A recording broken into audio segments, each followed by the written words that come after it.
отваря и грешно. С какво пише? Отверка. На какво спим? Стол.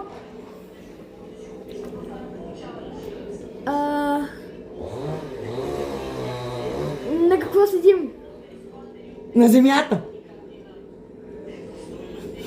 Може да достоим. Добре, айде. Време трябва бързо. Чакай да си измисля въпрос. В какво акиш? В стол.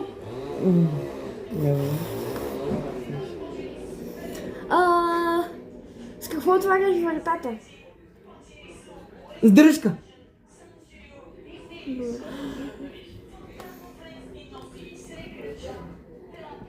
Какво караш?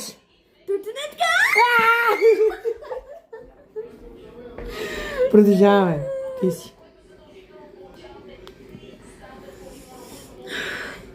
С какво се обличаш?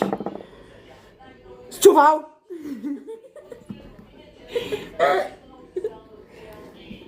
Какво решиш? Коса.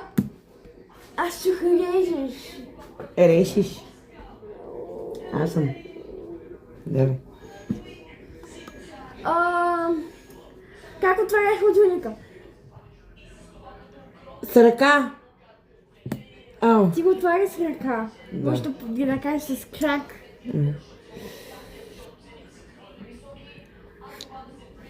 Какво ще одоледа? Топъл.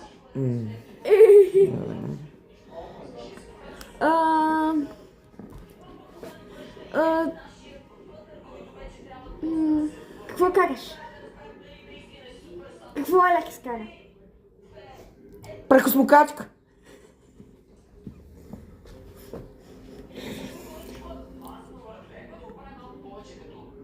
Ти да С какво заключваш вратата?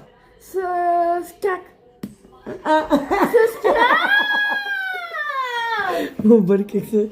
Айде, давай ти си. Ти си, няма нищо. Ау. Добре, приключихме.